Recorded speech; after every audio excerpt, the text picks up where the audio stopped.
अस्सलाम वालेकुम। मुझे कहते हैं सैयद यासिर और आप देख रहे हैं मेरा यूट्यूब चैनल। तमाम नए आने वाले दोस्तों से दरखास्त है कि वो मेरे चैनल को सब्सक्राइब करें, लाइक करें और घंटी के बटन को जरूर दबाएं ताकि तमाम नई आने वाली वीडियोस आप तक आसानी पहुंचती रहें। कुछ दिन कबल आपने सुना होगा मीडिया पे कि जो 6 जजों वाला खत था, इस्लामाबाद हाई कोर्ट के जो 6 जजों ने सुप्रीम जुडिशियल काउंसिल को खत लिखा था,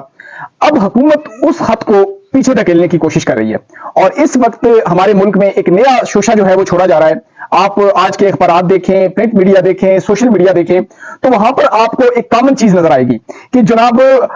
जजों को पाउडर भरे खत जो है वो लिखे जा रहे हैं। और जजों के साथ साथ पहले ये खत जो है जजों को लिखे गए, फिर काजी फायज ईसा साहब को लिखे गए, लाहौर हाई कोर्ट के जजों को लिखे गए, और अब ये खत जो है जो मुल्क की बड़ी शख्सियात हैं, जिनमें वज़ीर आज़म शहबाज शरीफ साहब हैं, मरियम नवाज साहिबा हैं, वज़ीर आला पंजाब, और इसके अलावा बाकी जो मुल्क में कुछ ताकतवर लोग हैं, अब उनको भी ये खतूत लिखने का सिलसिला जो है वो जारी है। और तवज्जो जो है, जो 6 जजों का खत था, मकसद ये है कि उस मसले से तवज्जो हट जाए और इस मसले को इतना बड़ा बनाकर पेश कर दिया जाए कि मीडिया पे हो, सोशल मीडिया पे हो, लोगों के ज़हन से वो जो 6 जजों ने खत लिखे थे सुप्रीम जुडिशियल काउंसिल को, उस मसले को हटा दिया जाए और ये मसला जो है वो बढ़ा चढ़ा के पेश कर दिया जाए। और जो हुकूमती जराए हैं वो हमें ये बता रहे हैं, उनसे हमें ये खबरें मिल रही हैं कि जनाब अब इस मसले को बहुत सीरियस लिया जा रहा है कि जो वज़ीर आज़म साहब को, मरियम नवाज साहिबा को, काजी फायज ईसा साहब को जो पाउडर वाले खत लिखे जा रहे हैं, अब जनाब हुकूमत इस मसले की तफ्तीश कर रही है, इस पे कमेटियां बन रही हैं और तलाश किया जा रहा है कि कौन वो लोग हैं कि जो पाकिस्तान के इतने नामवर लोगों को जो है वो खत लिख रहे हैं। हालांकि इसमें अगर देखा जाए तो हकीकत कुछ भी नहीं है। अगर शहबाज शरीफ साहब को खत लिखा गया तो वो खत शहबाज शरीफ साहब तक पहुंचा ही नहीं। अगर मरियम नवाज साहिबा को खत लिखा गया तो वो खत मरियम नवाज साहिबा तक नहीं पहुंचा। अगर काजी फायज ईसा साहब को खत लिखा गया तो वो काजी फायज ईसा साहब तक नहीं पहुंचा। बल्कि इन लोगों को जो खत लिखे गए वो इनके स्टाफ ने देखे और इनके स्टाफ ने देखने के बाद इतनी बड़ी हाइप क्रिएट कर दी मीडिया पे आके, सोशल मीडिया पे, प्रिंट मीडिया पे, इलेक्ट्रॉनिक मीडिया पे, कि अब लोगों की जो तवज्जो है वो इसी जानिब मबजूल हो गई है। और ये बात बावर कराई जा रही है कि जी खत लिखने वाले इतने ताकतवर लोग हैं, इतनी उनके अंदर पावर है कि वो जनाब वज़ीर आज़म साहब को भी नहीं छोड़ रहे, वो काजी फायज ईसा साहब को भी नहीं छोड़ रहे, वो मरियम नवाज साहब को भी नहीं छोड़ रहे। तो अगर वो इतने ताकतवर लोग हैं कि वो शहबाज शरीफ साहब को खत लिख सकते हैं, तो फिर तासुब ये दिया जा रहा है कि जी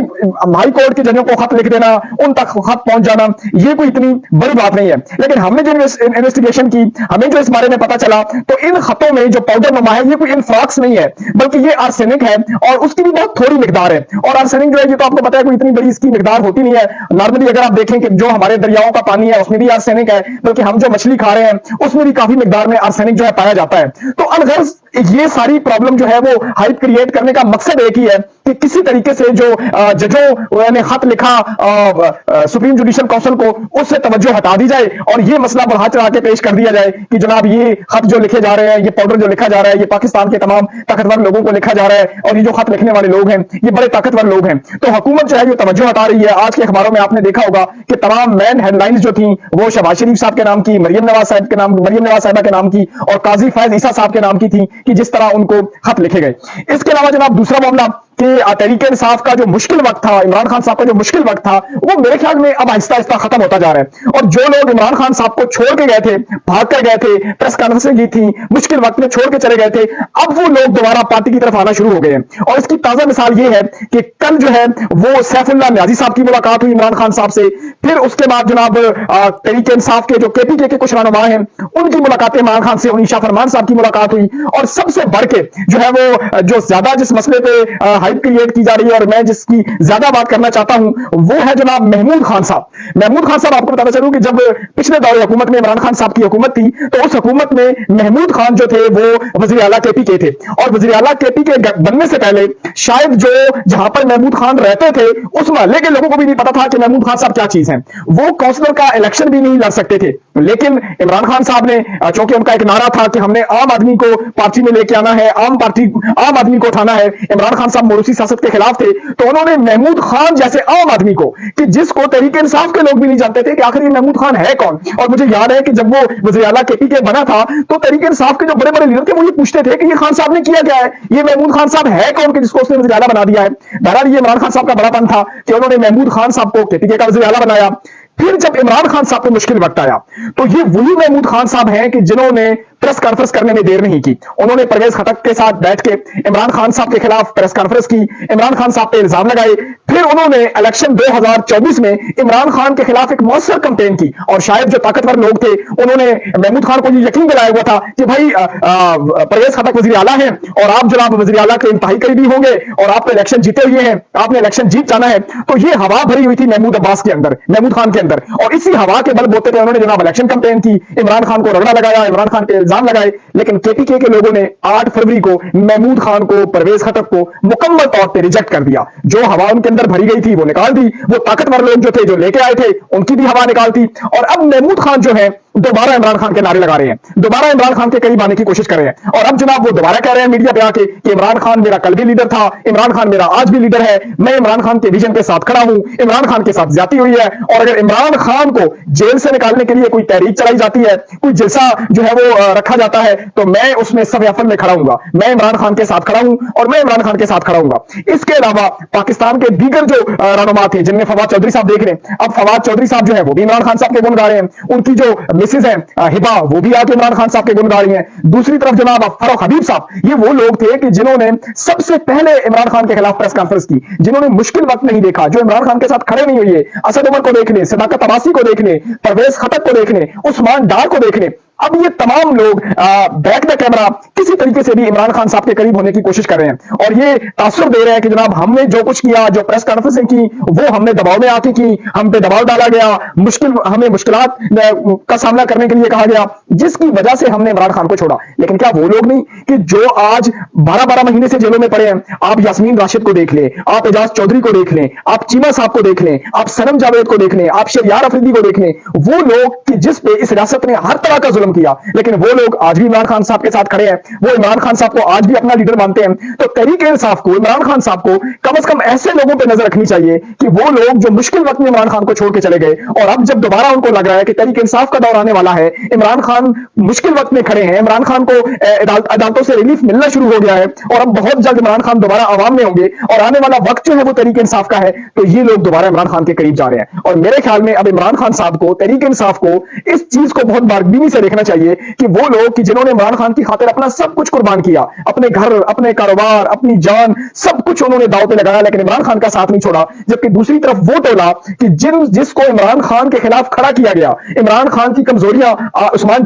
डार को देखें, उस्मान डार ने आके मीडिया पे इमरान खान का कच्चा चड्डा खोल दिया। यही सैफुल्लाह न्याजी पहले ही दिन प्रेस कॉन्फ्रेंस करके भाग गए। सदाकत अब्बासी को देखें, परवेज खटक को देखें, ये तो वो लोग थे कि जिन्होंने इमरान खान साहब की पीठ पे वार किया, जिन्होंने इमरान खान साहब में छुरा खोंपा। तो कम से कम तहरीक इंसाफ को इन लोगों से अब बचना चाहिए, और ऐसे लोगों को दोबारा पार्टी में नहीं शामिल करना चाहिए। उन लोगों को मौका देना चाहिए कि जो लोग मुश्किल में इमरान खान के साथ खड़े रहे, जो पार्टी के साथ लायक रहे, जिन्होंने मुश्किल वक्त में भी इमरान खान का झंडा थामे रखा, और जो हर मुश्किल के बावजूद इमरान खान का उन्होंने साथ दिया। इसके अलावा जनाब हम बात कर लेते हैं इलेक्शन कमीशन की। आपको पता है कि इलेक्शन कमीशन जो है वो तो है ही नून लीग की बी टीम, इस हुकूमत की भी टीम है, और वो अभी तक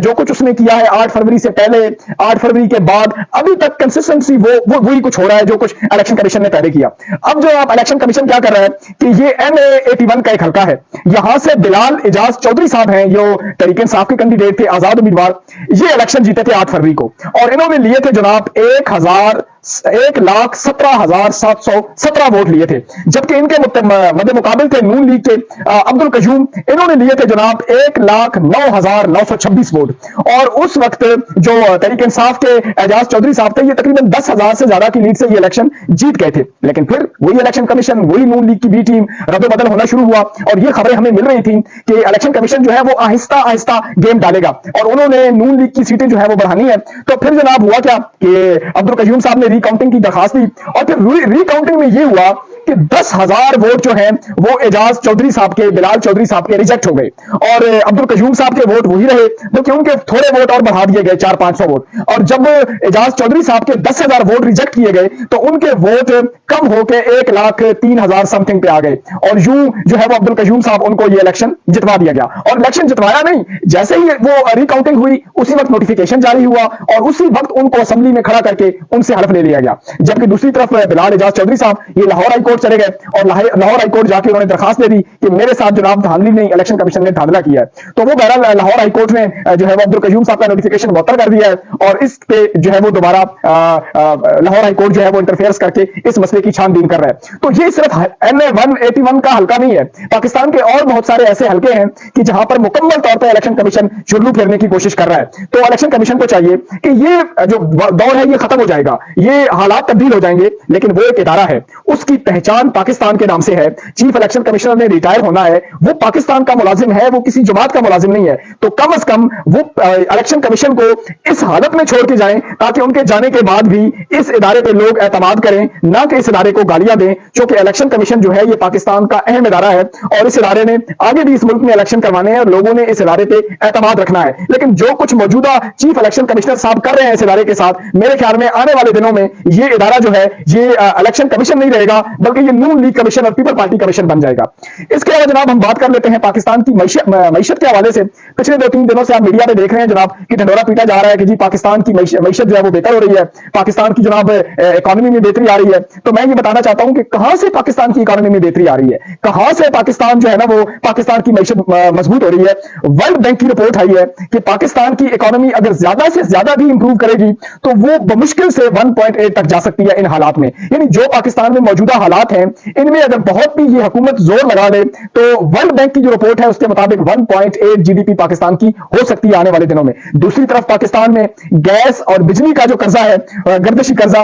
वो 55 खरब तक पहुंच चुका है। डीजल पेट्रोल आने वाले दिनों में मजीद महंगा होगा। लोगों को 2 वक्त की रोटी मुयस्सर नहीं आ रही, लोग 2 वक्त की रोटी के लिए मारे मारे फिर रहे हैं। और जनाब कहा जा रहा है कि पाकिस्तान की मईशत बेहतर हो रही है। पाकिस्तान की मईशत तब बेहतर होगी जब गरीब आदमी 2 वक्त की रोटी बेहतर खा सकेगा, जब किसी गरीब आदमी को 2 वक्त की रोटी उसके घर की दहलीज पर बहुत आसानी से मिल सकेगी। ये तमाम सियासी नारे, ये तमाम झूठी बातें सिर्फ और सिर्फ आवाम को बेवकूफ बनाने के लिए की जा रही हैं। अंदरूनी खाना मुल्क की जो मईशत है वो तबाह हो चुकी है और मुल्क इंतहाई नाजुक सूरत हाल से गुजर रहा है। आम आदमी पिस के रह गया है, 2 वक्त की रोटी के लिए तरस रहा है। मुझे दीजिए इजाजत, अपना और अपने इर्द गिर्द के लोगों का बहुत सारा ख्याल रखिएगा। इसी दुआ के साथ कि जहां रहें खुश रहें। पाकिस्तान जिंदाबाद। अस्सलाम वालेकुम।